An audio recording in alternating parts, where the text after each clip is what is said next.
Assalamualaikum warahmatullahi wabarakatuh. Kembali lagi di cerita horor. Pada episode kali ini, saya akan membawakan sebuah cerita tentang kutukan jodoh Dayani. Diangkat dari tweet yang dituliskan oleh @payunghitam. Untuk teman-teman yang mau membaca tweetnya sudah ada di link deskripsi. Dan tanpa berbasa-basi, langsung saja kita masuk ke ceritanya. Cerita ini diambil dari sudut pandang Pak Hanafi. Dulu, di akhir tahun 80-an dan sepanjang tahun 90-an, terdapat keluarga kami dikemparkan dengan satu masalah yang sama sekali cukup menyedihkan dan mengerikan yang terjadi dengan kakakku yang bernama Dayani. Jadi saat itu, saat kami masih kecil, kami tinggal di sebuah desa yang tidak bisa kami sebutkan. Di sana aku tinggal bersama bapak, ibu, dan Kak Dayani. Aku dan Kak Dayani tumbuh bersama, dan terbilang kami cukup kompak, biarpun usia kami selisih 4 tahun. Karena aku masih SD, sedangkan Kak Dayani sudah SMP. Sejak Kak Dayani SMP yang mulai terlihat layaknya wanita dewasa, banyak lelaki desa yang suka melihat, bahkan iseng mengganggu Kak Dayani. Ya, karena Kak Dayani memang cantik. Mungkin tanpa kami sadari, Kak Dayani memang menjadi kembang desanya. Bahkan dulu aku selalu direpotkan dengan pemuda desa yang selalu meminta aku menyampaikan salam untuk Kak Dayani. Bahkan tak jarang, mereka juga sering menitipkan selembaran surat cinta untuk Kak Dayani. Aku selalu mengantarkan suratnya ke Dayani. Meskipun sambil jalan pulang aku lebih dulu membacanya karena penasaran. Karena dulu aku belum begitu mengerti soal privasi. Lagian kami juga sering membacanya barengan. Aku sering melihat Kak Dayani saat kesel karena suratnya dan juga senyum-senyum sendiri karena suratnya. Tapi itu hanya rahasia kami berdua. Karena saat itu Kak Dayani tidak diizinkan pacaran dengan bapak maupun ibu. Karena tuntutan dari bapak untuk tekun sekolah dan juga belajar. Saat itu Kak Dayani juga emang selalu dibangga-banggakan bapak dan ibu karena sering mendapatkan ranking dan nilai yang membanggakan bapak dan juga ibu. Selain cantik, Kak Dayani juga pintar di sekolahnya. Lalu saat aku masuk SMP, Kak Dayani masuk SMA. Sejak SMA, Kak Dayani mulai sering bergaul dan punya banyak temen cowok dan juga cewek. Dan juga mulai pacaran karena memang bapak dan ibu sudah mengizinkan. Biarpun bapak sebenarnya saat itu lebih menyarankan untuk fokus menyelesaikan SMA dulu. Tapi tetap bapak tidak bisa melarang. Karena dulu di desa kami, kebanyakan orang tua sudah mengizinkan anaknya pacaran sejak SMA. Karena orang tua selalu diselimuti ketakutan apabila anaknya menjadi perawan tua jika punya anak perempuan. Mungkin itulah yang dipikirkan bapak dan juga ibu saat itu. Lagi pula, Kak Dayani saat pacaran sangat terbuka dengan bapak dan juga ibu. Cowoknya selalu datang menemui bapak di rumah, bukan tipikal pacaran diam-diaman dan melakukan hal rusak. Meskipun saat SMA Kak Dayani sering gonta-ganti pacar, tapi masih dalam kontrol orang tua. Namun, sejak SMA juga, Kak Dayani mulai sering dimarah oleh bapak. Karena terlalu fokus bergaul dan pacaran, imbasnya prestasi di sekolah menjadi menurun. Setelah tamat SMA, Kak Dayani tidak melanjutkan pendidikannya ke kuliah. Karena saat itu tidak kepikiran sama sekali. Karena di desa kami saat itu, kebanyakan wanita setelah tamat SMA dianggap sudah sangat matang untuk menikah. Bahkan banyak juga setelah tamat SMP langsung menikah. Untuk perempuan, kebanyakan seperti itu. Begitu juga dengan Kak Dayani. Setelah tamat SMA, Kak Dayani langsung menunggu ada lelaki yang melamar. Karena saat Kak Dayani pacaran di masa SMA-nya, pacarnya tidak pernah menetap. Jadi setelah tamat SMA, Kak Dayani niatnya menunggu lelaki yang lebih serius. Tapi setelah 4 tahun Kak Dayani tamat SMA, belum ada seorang pun yang datang berniat melamar. Saat itu Kak Dayani sudah mulai merasa malu karena teman-temannya saat itu sudah pada menikah, bahkan banyak yang sudah punya anak. Bapak dan ibu juga merasa malu, karena di desa kami, Kak Dayani mulai jadi pembicaraan yang dianggap wanita yang tidak laku. Dan banyaknya fitnahan yang seolah menduga kalau Kak Dayani tidak laku karena sudah tidak perawan lagi. Karena Kak Dayani memang sering gonta-ganti pacar di masa SMA-nya. Itu pastinya menyakitkan keluarga kami dan sungguh sangat memalukan. Lalu karena bapak dan ibu gak kuat terus-terusan melihat Kak Dayani menunggu layaknya wanita yang tidak laku, akhirnya bapak juga berusaha menjodohkan Kak Dayani dengan anak temannya. Ibu juga berusaha menjodohkan Kak Dayani dengan anak teman ibu. Tapi setelah beberapa kali dijodohkan dan sempat hampir dilamar, tapi calon lelakinya selalu berubah pikiran dan menghindar dari Kak Dayani. Aku sampai bosan melihat Kak Dayani sedih dan terus sedih. Sudah beberapa kali dijodohkan, gagalnya hanya karena lelakinya berubah pikiran tanpa ada alasan apapun. Bapak dan ibu kecewa dengan pihak lelakinya yang dianggap tidak bertanggung jawab. Bapak dan ibu juga sering heran, karena Kak Dayani cantik, baik, tapi kok begitu sulitnya dia mendapatkan jodoh. Beda dengan perempuan lain di desa kami yang begitu mudahnya mendapatkan jodoh. Padahal Kak Dayani cantik dan juga sangat baik. Pinter mungkin adalah bonus untuk calon lelakinya. Sejak itu juga, kami sekeluarga mulai merasakan keanehan dengan sikap atau apa yang dilakukan Kak Dayani. Keanehan yang bersifat ringan atau sepele hingga berakhir ekstrim. Keanehan awalnya ini sangat sepele. Bahkan, aku tidak pernah berpikir bahwa inilah gerbang musibah untuk Kak Dayani dan keluarga kami dari kutukan, yang ternyata ada hubungannya soal jodoh Kak Dayani. Keanehannya Kak Dayani yaitu sering banget minum pakai gelas, tapi di dalam gelasnya ada satu batu seukuran buah jambu. Awalnya yang melihat itu adalah ibu.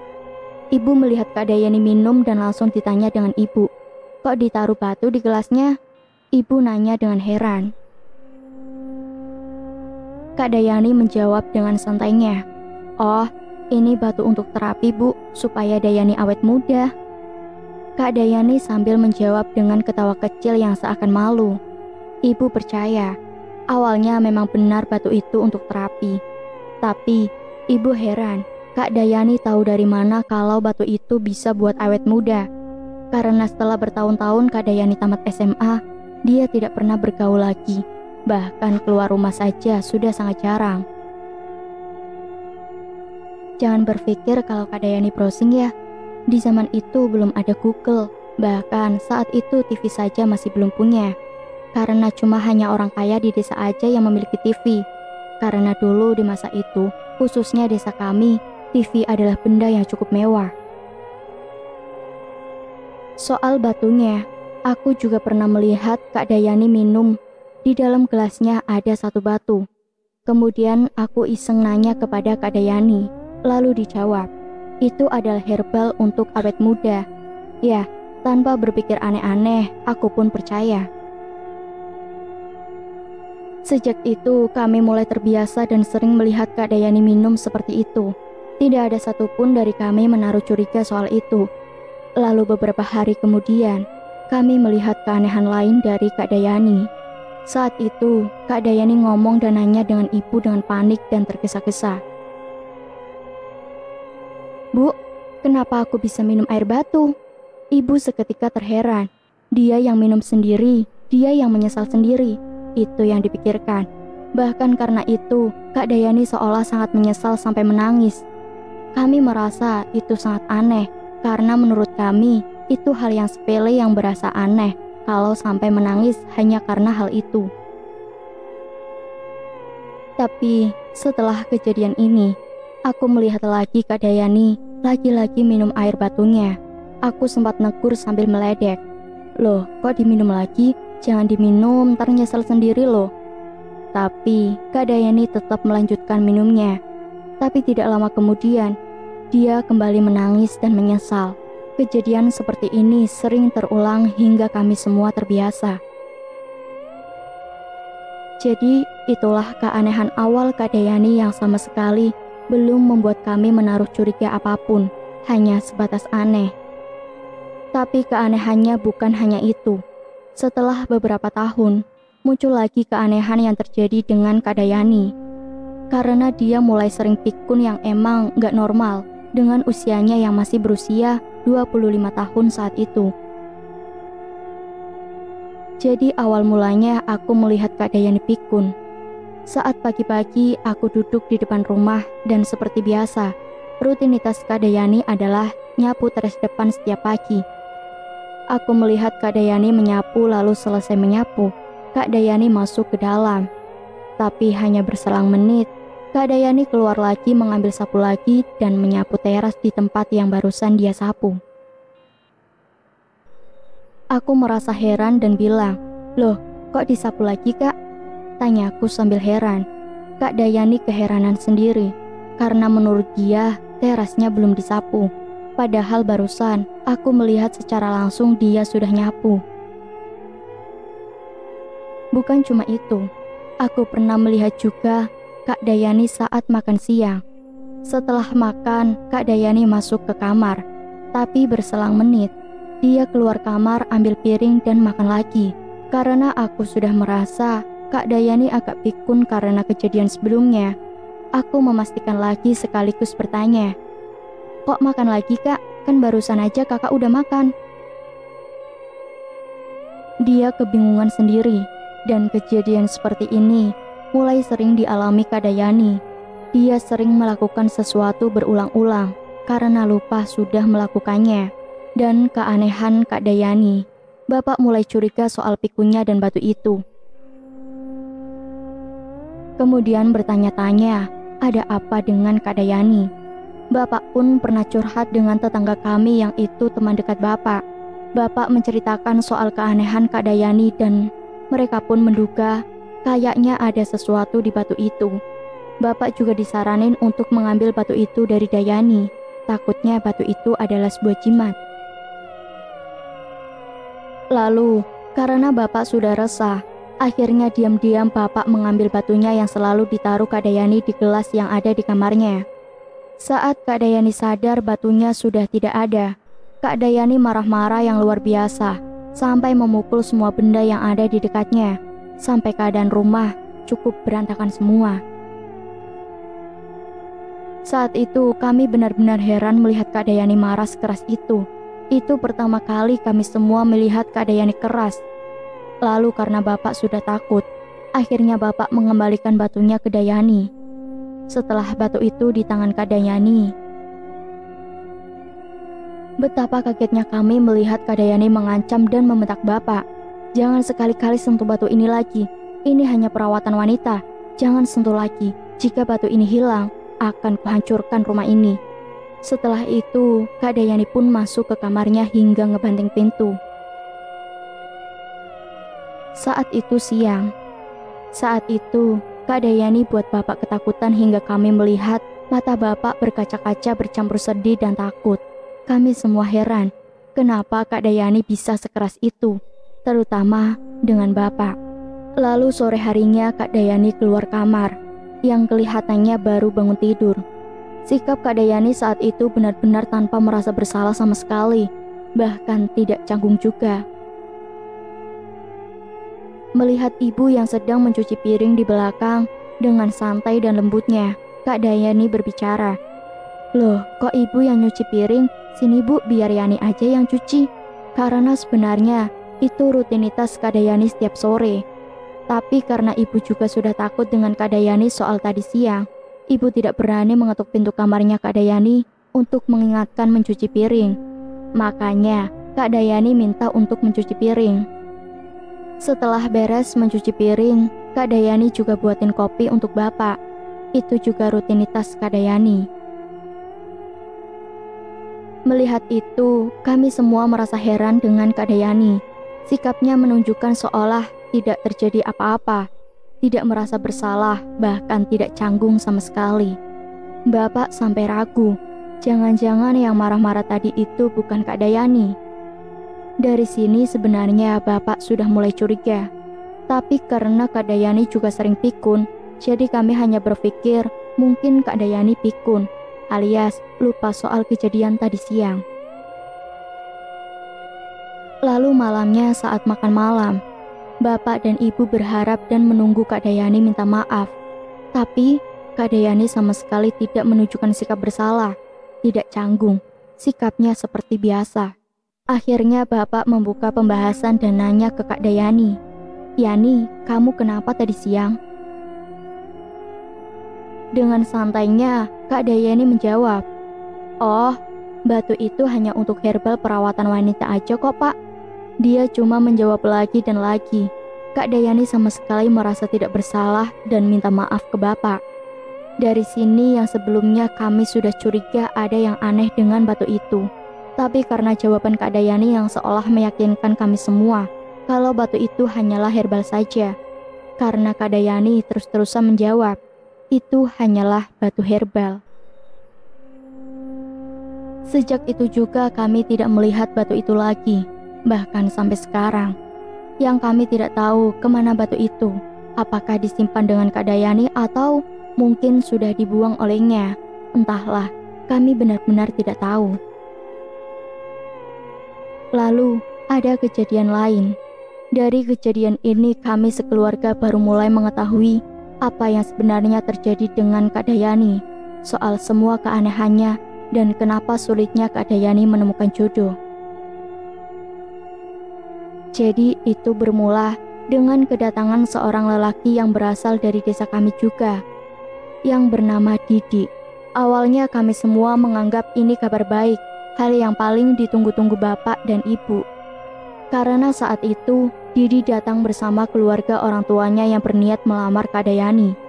Kami semua sangat senang, apalagi Kak Dayani benar-benar senang selama berhari-hari Kak Dayani dimabuk asmara.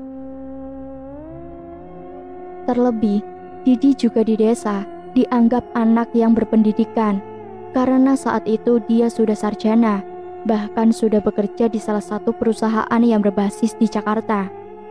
Dia juga sudah menetap secara mandiri di sana. Saat itu, Didi pulang kampung menemui bapak ibunya dan memang berniat ingin melamar Kak Dayani. Tapi, setelah beberapa hari Kak Dayani dimabuk asmara setelah lamaran itu, Didi berubah pikiran dan memutuskan hubungannya dengan Kak Dayani. Kami semua pastinya sangat kecewa dengan keputusan Didi, terutama Kak Dayani. Tapi Bapak mulai berpikir lain. Saat itu, Bapak mengingat kejadian sebelumnya, soal kegagalan hubungan Kak Dayani dengan anak temannya yang sudah beberapa kali dijodohkan, namun selalu gagal.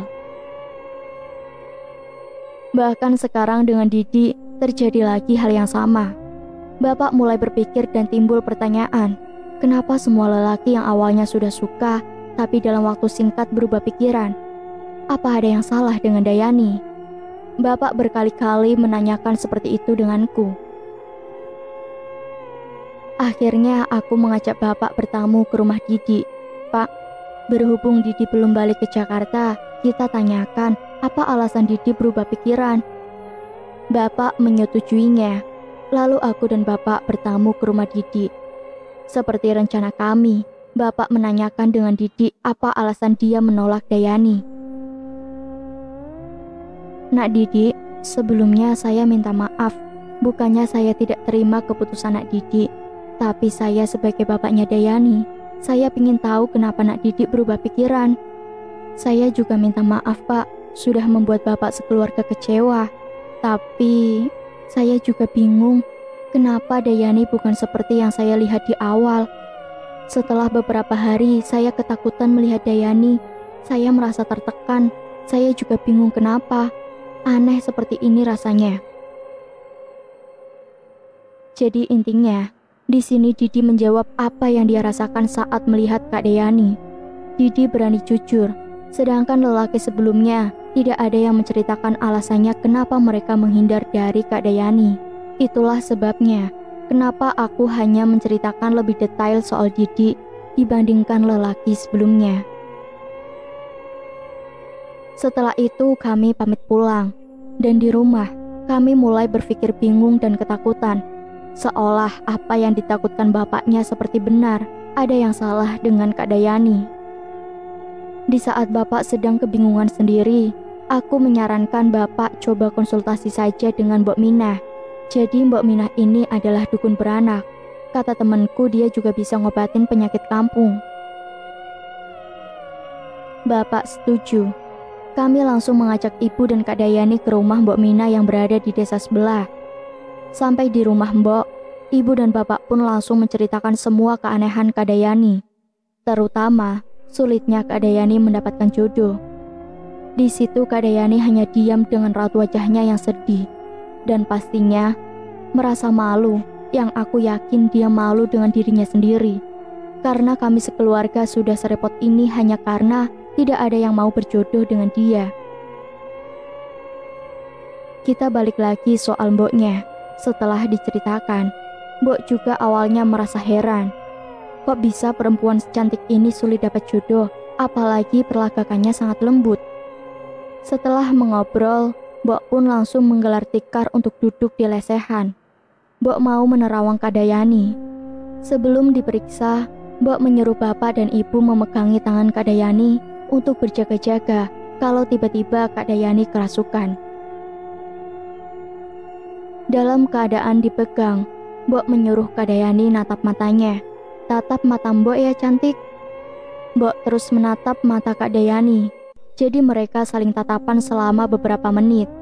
Saat keadaan yang sudah sunyi, tiba-tiba Mbok terkaget. Astagfirullah. Mbok pun langsung melepas tatapannya. Dan di waktu bersamaan juga, Kak Dayani senyum melihat Mbok. Senyumnya sekilas saja, yang seolah senyumannya seperti menyudutkan si Mbok. Lalu, Mbok pun mengajak Dayani mengobrol dengan obrolan random, yang tujuannya hanya memastikan apakah itu masih Kak Dayani atau bukan. Ternyata itu masih Kak Dayani. Setelah itu, bapak dan ibu menanyakan dengan Mbok, "Gimana Mbok, Dayani kenapa Mbok?" Sepertinya Dayani gak sendiri di tubuhnya. Begini saja, bagaimana kalau besok Dayani diruqyah, Mbok bantuin. Di sini kami baru benar-benar tahu, ternyata apa yang ditakutkan bapak ternyata benar. Kak Dayani memang sedang kenapa-napa. Setelah itu kami pun pulang. Sampai di rumah, kami merencanakan meruqyah Kak Dayani. Tapi Kak Dayani selalu menolak. Alasannya dia malu kalau orang banyak tahu kalau dia diruqyah hanya karena sulit mendapatkan jodoh. Di sini sebenarnya Kak Dayani ngambek dengan bapak dan ibu. Karena dia sebagai wanita merasa malu dengan dirinya sendiri jika bapak dan ibunya selalu berusaha yang melibatkan orang lain hanya karena dia dianggap sebagai wanita yang tidak laku. Dan Kak Dayani juga merasa tersinggung. Dia dianggap jin dengan Mbok Minah. Padahal yang dimaksud jinnya atau sesuatu yang ada di dalam tubuhnya dia yang digambarkan sosok yang menyeramkan itu bukanlah dia, tetapi sosok yang hinggap di tubuhnya. Saat kami pulang dari rumah Mbok Minah, itu hari sudah mulai gelap. Dan malam itu saat kami merencanakan ruqyah, Kak Dayani terus-terusan menolak dan ngambek sepanjang malam, yang pada akhirnya dia marah-marah lalu masuk ke kamar dengan membanting pintunya. Lalu tidak lama kemudian, Kak Dayani keluar kamar nyamperin bapak dalam keadaan yang aneh. Sambil tersenyum, Kak Dayani berbicara dengan suara berbisik dengan lembut dan bahasa yang halus. Kalian dan nenek tua itu gak akan berhasil. Setelah itu, Kak Dayani pun jatuh pingsan. Ibu yang sedang di kamar kaget mendengar suara bruk. Ternyata Kak Dayani jatuh dan sudah terbaring di lantai. Saat itu bapak dan ibu kebingungan karena Kak Dayani pingsan. Ditambah aku sedang tidak di rumah. Karena biasanya kalau ada apa-apa di rumah, aku selalu terdepan. Karena bapak dan ibu sudah lumayan tua. Jadi malam itu aku pulang. Di rumah hanya ibu dan Kak Dayani yang sudah terbaring di lantai. Jujur saat itu aku kira Dayani sudah pergi. karena tangisan ibu yang histeris yang membuat tetangga kami pun satu persatu berdatangan. Bapak malam itu lari ke rumah Mbok Minah. Lalu tidak lama kemudian, Bapak balik dengan Mbok Minah dan Pak Ustadz dari desa kami. Tapi saat Mbok Minah masih di pintu, Mbok Minah langsung mengucap, "Astagfirullah." Dia melihat ke arah Kak Dayani.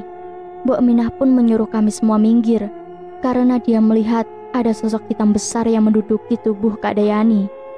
Seketika kami semua berhamburan keluar rumah, karena saat itu aku, ibu, dan beberapa tetangga sedang duduk di sebelah tubuh Kak Dayani yang sedang terbaring. Malam itu sangatlah mencekam. Kami semua menunggu di luar, karena Mbok Minah akan berkomunikasi dengan sosok yang sedang menduduki tubuh Kak Dayani malam itu. Kami semua tidak melihat sosok itu, hanya Mbok yang bisa melihatnya. Tetapi malam itu kami semua mendengar dari luar rumah Mbok Minah sedang berbicara dengan sesuatu yang kami tidak melihat wujudnya. Suaranya aneh, bukan seperti suara lelaki ataupun wanita. Dan suaranya juga lembut dan menggunakan bahasa halus seperti yang tadi aku jelaskan. Kami mendengar isi percakapannya, tapi karena kami tidak mengerti sepenuhnya dari bahasa yang digunakan jinnya, kami hanya mengerti sepenggal saja. Dan intinya begini. "Kamu siapa? Apa tujuanmu? Kenapa kamu buat wanita ini menderita? Siapa yang mengirim kamu ke tubuh wanita ini?" Sosok itu hanya menjawab, "Tubuhnya lembab, nyaman, ini tempatku." Beberapa kali ditanya, dia hanya menjawab seperti itu. Sama sekali tidak menjawab siapa yang mengirim dia ke tubuh Kak Dayani. Setelah Mbok berkomunikasi dengan sosok itu, kami semua berdoa bersama yang dipimpin oleh Pak Ustadz. Kami tidak berhenti berdoa saat Kak Dayani sadar sampai hampir tengah malam, sekitaran jam 10:30. Lalu besoknya, Kak Dayani diruqyah di musola yang ada di desa kami. Semenjak itu, Kak Dayani mulai sering diruqyah selama sebulan 4 kali diruqyah yang terus dibantu dengan Mbok Minah. Dan selama sebulan itu juga, keadaan Kak Dayani mulai makin buruk. Mulai dari sikapnya yang sudah berubah layaknya sikap anak kecil, dan dia hanya bisa senyum saja. Yang lebih membuat kami terpukul, fisik Kak Dayani juga berubah secara perlahan. Mukanya menua hanya dalam sebulan. Kantung matanya melebar hingga terlihat longgar yang terlihat bola matanya nyaris terlepas. Tubuhnya sudah sangat kurus. Perubahan sikap dan fisiknya terjadi hanya dalam sebulan. Bapak, ibu hanya bisa menangis melihat Kak Dayani seperti itu. Kak Dayani terus tersenyum.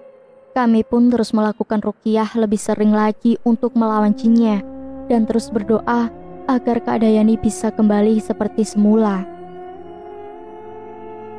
Di sisi lain, Mbok Minah menyuruh Bapak mencari batu. Batu yang dulunya Kak Dayani sering masukin ke gelas. Karena soal batu itu juga sudah lebih dulu diceritakan Bapak dan Ibu. Kali ini, Mbok meminta Bapak untuk mencari batunya. Atau mungkin ada jimat yang ditaruh pengirim jinnya di rumah mereka. Karena di sini Mbok Minah mulai penasaran dan curiga juga dengan batu itu. Lalu kami pun mencari batu itu seisi rumah, tapi kami tidak menemukan lagi batunya. Aku sempat nanya dengan Kak Dayani di mana batunya, tapi Kak Dayani hanya bisa senyum. Layaknya aku menanyakan dengan anak bayi yang belum bisa berbicara. Kak Dayani sudah tidak bisa diajak bicara. Di sini kami tidak tahu harus bagaimana lagi. Kami juga tidak kuat melihat Kak Dayani terus begitu. Lalu aku berpikir, apakah mungkin Kak Dayani hanya menderita penyakit medis? Mungkin Kak Dayani stres berlebihan karena malu, karena dia sendiri menganggap dirinya wanita yang tidak laku. Dia malu dengan semua warga desa. Apalagi banyak isu jelek dari masyarakat soal Kak Dayani. Mungkin karena itu Kak Dayani stres dan membuat gizinya juga buruk yang membuat perubahan pada fisiknya. Aku sempat berpikir seperti itu. Lalu aku ajak bapak dan ibu ngobrol nyari mereka untuk membawa Kak Dayani berobat ke ahli jiwa dan ahli gizi. Ternyata bapak dan ibu setuju juga. Singkat cerita, akhirnya kami membawa Kak Dayani ke rumah sakit jiwa. Di sana dia ditangani secara langsung dengan ahli jiwa selama kurang lebih setahun dalam masa perawatan di RSJ. Tapi setelah dirawat dalam kurun waktu lebih setahun, Kak Dayani sama sekali tidak membaik, bahkan makin memburuk lagi. Keadaan tubuhnya makin kurus lagi, keadaan wajahnya makin buruk lagi. Pokoknya tidak enak dipandang. Pihak RSJ juga tidak bisa mendeteksi sumber penyakitnya dan sama sekali tidak ada perubahan pada sikapnya. Banyak pihak juga yang menyarankan kami untuk pengobatan kampung, termasuk pihak medis.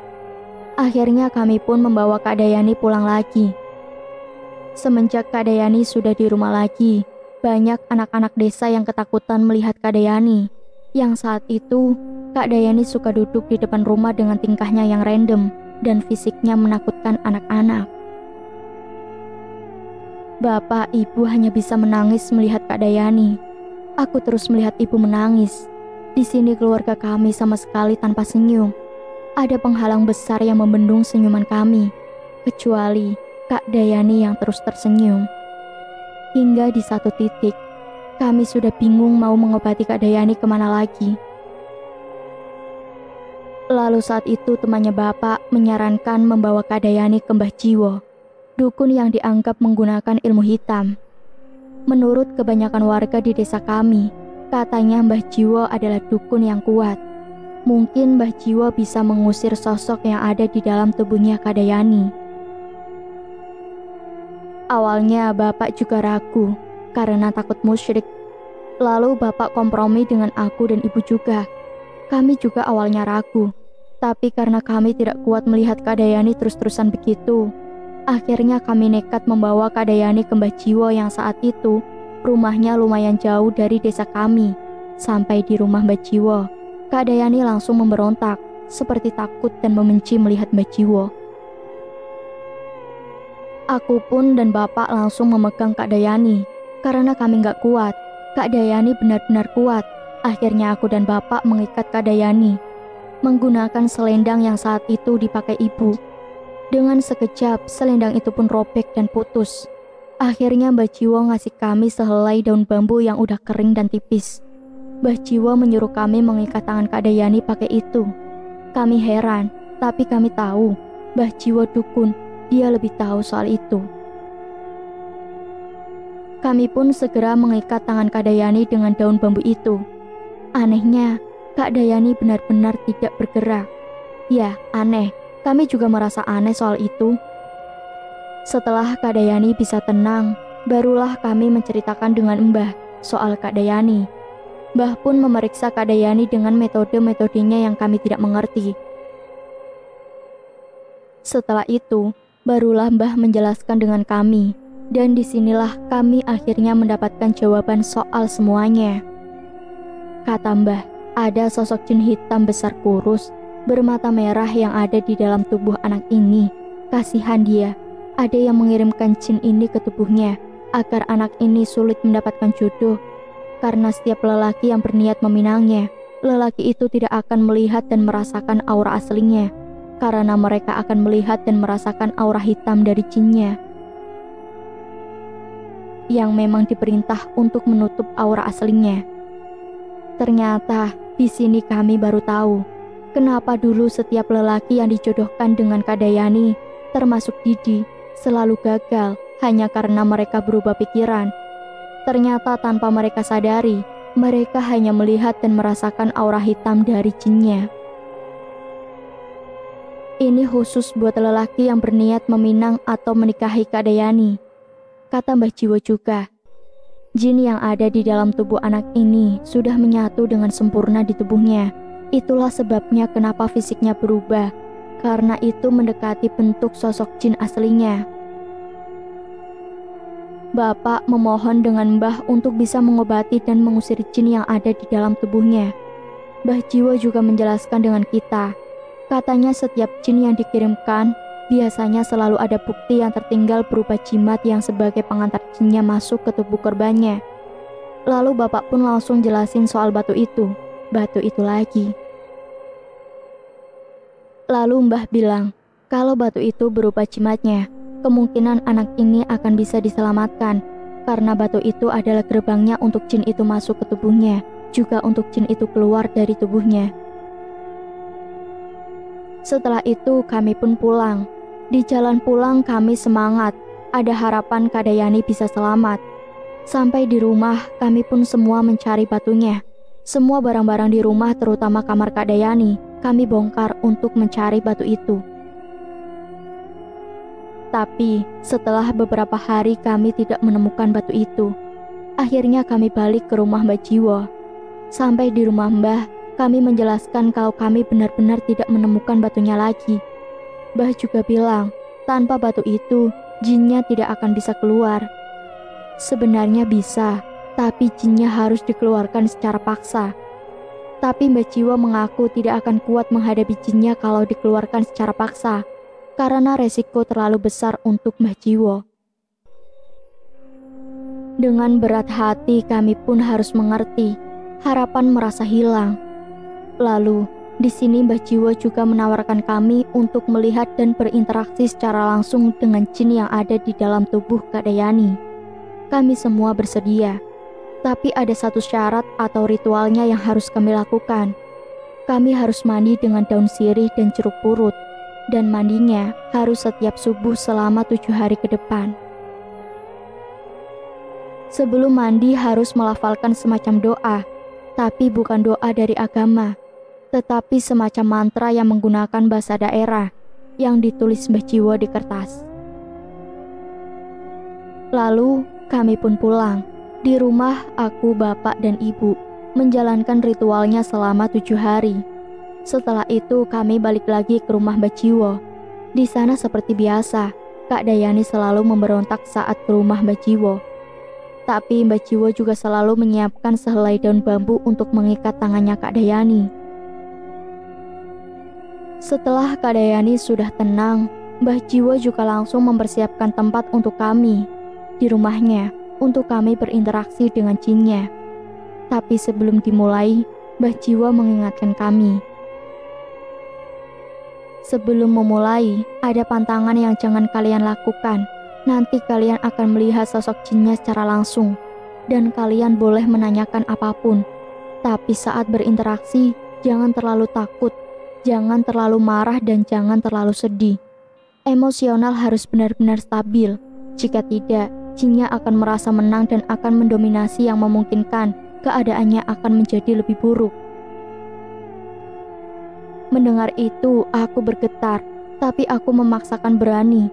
Lalu, aku, bapak, dan ibu disuruh duduk berbaris di hadapan Kak Dayani. Setelah Mbah menyuruh kami menutup mata, Mbah pun mengusap muka kami semua dengan kain lap yang basah, yang sudah diisikan mantranya Mbah Jiwo. Setelah itu, barulah menyuruh kami membuka mata. Dan aku dengan jelas, persis di hadapanku, ada sosok yang sangat besar, hitam, dan sangat kurus. Dia tersenyum melihat kami semua. Dan bapak pun langsung memulai bertanya, yang seolah kayak ngobrol dengan jinnya. Di sini kami tidak bisa memahami semua maksud dari jinnya, karena bahasanya jin yang menggunakan bahasa daerah halus. Yang kami tangkap atau yang kami pahami, jin itu mengatakan tidak akan bisa dan tidak akan mau keluar dari tubuhnya Kak Dayani. Jinnya juga bersumpah kalau Kak Dayani tidak akan pernah selamat. Jinnya mengatakan itu dengan bahasanya yang lembut dan halus. Bapak juga sempat menanyakan siapa yang mengirimkan dia ke tubuhnya Kak Dayani. Tapi tetap jinnya tidak mau menjawab, hanya tersenyum. Di sini kami semua telah melihat dengan jelas persis di hadapan kami jinnya. Setelah mengobrol, kami pun pamit pulang dengan Mbah Jiwo. Bapak dan ibu sangat lemas. Ibu tidak pernah berhenti menangis. Setelah ini kami benar-benar pasrah. Kami hanya bisa berdoa dan berharap Kak Dayani bisa kembali. Dan pengobatan dengan Mbah Jiwo adalah pengobatan terakhir Kak Dayani. Kak Dayani tidak pernah sembuh lagi, yang pada akhirnya sampai bertahun-tahun ke depan keadaan Kak Dayani begitu.